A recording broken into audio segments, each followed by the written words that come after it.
Hello everyone, welcome back to my channel. ನಾನು ಇವತ್ತಿನ ವೀಡಿಯೋನಲ್ಲಿ ಕಷಾಯ ಯಾವ ರೀತಿ ಮಾಡೋದಂತ ತೋರಿಸ್ತಾ ಇದ್ದೀನಿ. ಇದು 2.5-3 ವರ್ಷದ ಮೇಲಿನ ಮಕ್ಕಳಿಂದ ಹಿಡಿದು ಎಷ್ಟೇ ದೊಡ್ಡವರಾದರೂ ಇದನ್ನು ಕುಡಿಬೋದು. ಏನೂ ಸೈಡ್ ಎಫೆಕ್ಟ್ಸ್ ಇರೋದಿಲ್ಲ. ಇದು ಕುಡಿಯೋದ್ರಿಂದ ನೆಗಡಿ ಅಥವಾ ಕೆಮ್ಮು ಬಂದಿದ್ದರೆ ತುಂಬಾ ಬೇಗ ಕಡಿಮೆ ಆಗುತ್ತೆ.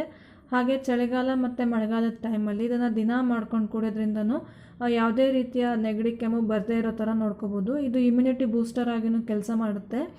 ಇದನ್ನು ಯಾವ ರೀತಿ ಮಾಡೋದಂತ ನೋಡೋದಕ್ಕೂ ಮುಂಚೆ ನೀವು ಇನ್ನೂ ನನ್ನ ಚಾನಲ್ಗೆ ಸಬ್ಸ್ಕ್ರೈಬ್ ಆಗದೇ ಇದ್ದರೆ ಪ್ಲೀಸ್ ಸಬ್ಸ್ಕ್ರೈಬ್ ಮಾಡ್ಕೊಳ್ಳಿ. ಹಾಗೆ ಪಕ್ಕದಲ್ಲೇ ಕಾಣುವಂಥ ಬೆಲ್ ಐಕಾನ್ ಕ್ಲಿಕ್ ಮಾಡಿ ಆಲ್ ಅನ್ನೋ ಆಪ್ಷನ್ನ ಸೆಲೆಕ್ಟ್ ಮಾಡಿ. ನಾನು ಮಾಡೋದಕ್ಕಿಲ್ಲಿ 1 ಕಪ್ ಹಾಲು, 1 ಕಪ್ ನೀರು ತೊಗೊಂಡಿದ್ದೀನಿ. 1 ಇಂಚಿನಷ್ಟು ಹಸಿ ಶುಂಠಿ ಮೇಲ್ಗಡೆ ಸಿಪ್ಪೆ ತೆಗೆದಿಟ್ಟಿದ್ದೀನಿ. ಧನಿಯಾ ಕಾಳು ಒಂದು 15-20, ಒಂದು 8-10 ಕಾಳು ಮೆಣಸು, 1 ಲವಂಗ, 1 ಚಿಟಿಕೆ ಅರಿಶಿನ, 1-2 ತುಳಸಿ ಎಲೆ ತೊಗೊಂಡಿದ್ದೀನಿ. ಸಕ್ಕರೆ ಅಥವಾ ಬೆಲ್ಲ ಬಳಸ್ಬೋದು. ನಾನಿಲ್ಲಿ ಬೆಲ್ಲ ಬಳಸ್ತಾ ಇದ್ದೀನಿ. ಈಗ ಯಾವ ರೀತಿ ಮಾಡೋದಂತ ನೋಡೋಣ. ಒಂದು ಕುಟ್ಟೋದಕ್ಕೆ ನಾನಿಲ್ಲಿ ಹಸಿ ಶುಂಠಿ, ಕಾಳು ಮೆಣಸು ಹಾಗೆ ಧನಿಯಾ ತೊಗೊಂಡಿದ್ದೀನಲ್ಲ, ಇದೆಲ್ಲ ಹಾಕಿ ಕುಟ್ಕೊಳ್ತಾ ಇದ್ದೀನಿ. ಇದು ಪೂರ್ತಿಯಾಗಿ ಫೈನ್ ಪೇಸ್ಟ್ ಥರ ಆಗಬೇಕಂತ ಏನಿಲ್ಲ. ಹಾಗೆ ಸ್ವಲ್ಪ ಇದ್ರದ್ದು ರಸ ಎಲ್ಲ ಬಿಟ್ಕೊಳ್ಳೋ ಥರ ಹಸಿ ಶುಂಠಿ ರಸ ಎಲ್ಲ ಬಿಟ್ಕೊಂಡು ಕಾಳು ಮೆಣಸು ಮತ್ತು ಬೀಜ ಅಂದರೆ ಕೊತ್ತಂಬರಿ ಬೀಜ ಎರಡೂ ಒಂದು ಸ್ವಲ್ಪ ಸ್ಪ್ಲಿಟ್ ಆಗೋ ಥರ ಇದನ್ನು ಚೆನ್ನಾಗಿ ಕುಟ್ಕೋಬೇಕು ಈ ಥರ.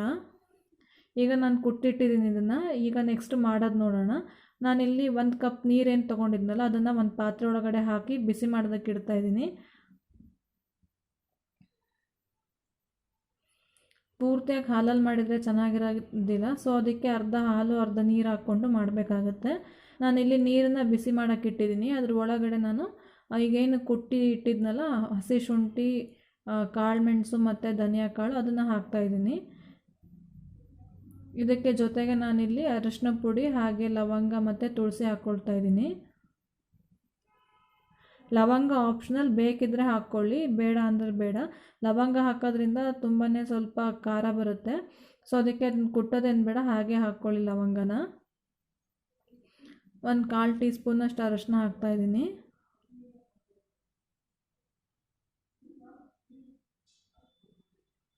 ತುಳಸಿ ಎಲೆ ಹಾಕ್ಕೋಬೇಕು 1-2. ನಿಮಗೆ ಜಾಸ್ತಿ ಹೀಟ್ ಅಂತ ಹೇಳಿದರೆ ಒಂದು ಸ್ವಲ್ಪ ಹಸಿ ಶುಂಠಿ ಕಡಿಮೆ ಮಾಡ್ಕೋಬೋದು. ಹಾಗೆ ಲವಂಗನೂ ಬಿಟ್ಟು ಉಳಿದಿದ್ದೆಲ್ಲ ಇಂಗ್ರೀಡಿಯೆಂಟ್ಸ್ ಹಾಕಿ ಮಾಡ್ಕೋಬೋದು. ಇದನ್ನು ಒಂದು 4-5 ನಿಮಿಷ ಚೆನ್ನಾಗಿ ಕುದಿಸ್ಬೇಕಾಗುತ್ತೆ ನೀರಲ್ಲೇ. ಹಾಲು ಹಾಕೋದಕ್ಕಿಂತ ಮುಂಚೆ ಚೆನ್ನಾಗಿ ಇದನ್ನು ನೀರಲ್ಲೇ ಕುದಿಸ್ಕೋಬೇಕು.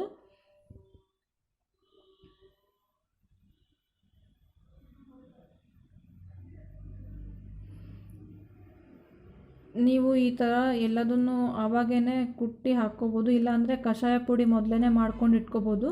ಕಷಾಯ ಪುಡಿ ಯಾವ ರೀತಿ ಮಾಡೋದಂತ ನಾನು ನೆಕ್ಸ್ಟ್ ವೀಡಿಯೋನಲ್ಲಿ ಹಾಕ್ತೀನಿ, ಅಲ್ಲಿ ನೋಡ್ಕೋಬೋದು. ಆ ಥರ ಕಷಾಯ ಪುಡಿ ಮಾಡಿ ಇಟ್ಕೊಂಡ್ಬಿಟ್ರೆ ತುಂಬಾ ಬೇಗ ಮಾಡ್ಕೋಬೋದು, ಅದು ಕೂಡ ಚೆನ್ನಾಗಿರುತ್ತೆ.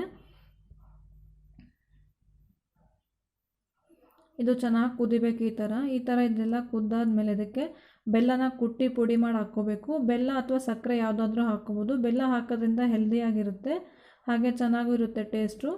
ನೀವು ಬೆಲ್ಲ ಟೇಸ್ಟ್ ಇಷ್ಟ ಆಗಲ್ಲ ಅಂದರೆ ಸಕ್ಕರೆ ಹಾಕ್ಬೋದು, ಬಟ್ ಬೆಲ್ಲ ಹಾಕೋದೇ ಒಳ್ಳೆಯದು.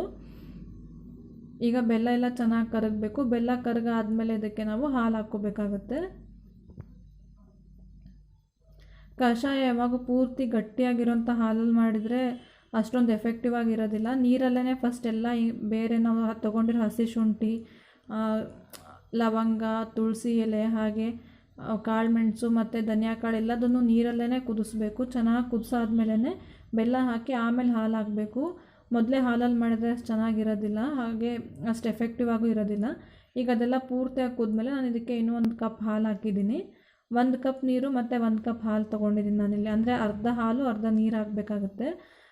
ನೀವು ಇನ್ನೊಂದು ಸ್ವಲ್ಪ ನೀರು ಜಾಸ್ತಿ ಮಾಡ್ಕೊಂಡು ಹಾಲು ಕಡಿಮೆ ಮಾಡ್ಕೋಬೋದು, ಬಟ್ ಹಾಲೇ ಜಾಸ್ತಿ ಆದರೆ ಚೆನ್ನಾಗಿರೋದಿಲ್ಲ ಕಷಾಯಕ್ಕೆ. ಹಾಲು ಹಾಕಿ 1-2 ನಿಮಿಷ ಚೆನ್ನಾಗಿ ಕುದಿಸ್ಬೇಕು.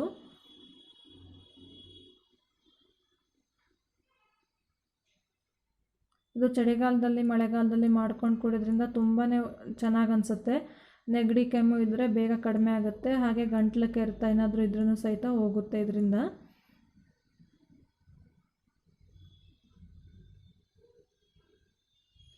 ಈಗ ಪೂರ್ತಿಯಾಗಿ 1-2 ನಿಮಿಷ ಕೂತಾದ್ಮೇಲೆ ನಾನು ಸ್ಟವ್ ಆಫ್ ಮಾಡಿ ಇದನ್ನು ಕಪ್ಗೆ ಸೋಸ್ತಾ ಇದ್ದೀನಿ. ನೀವು ಈ ಥರ ಕಷಾಯನ ಟ್ರೈ ಮಾಡಿ ನಿಮಗೆ ಹೇಗೆ ಅನಿಸ್ತು ಅಂತ ನಿಮ್ಮ ಅಭಿಪ್ರಾಯನ ಕಮೆಂಟ್ಸಲ್ಲಿ ತಿಳಿಸಿ. ಚಾನಲ್ಗೆ ಹೊಸಬರಾಗಿದ್ದರೆ ಸಬ್ಸ್ಕ್ರೈಬ್ ಮಾಡಿ, ನಿಮ್ಮ ಫ್ಯಾಮಿಲಿ ಫ್ರೆಂಡ್ಸ್ಗೆಲ್ಲ ಶೇರ್ ಮಾಡಿ. Thank you for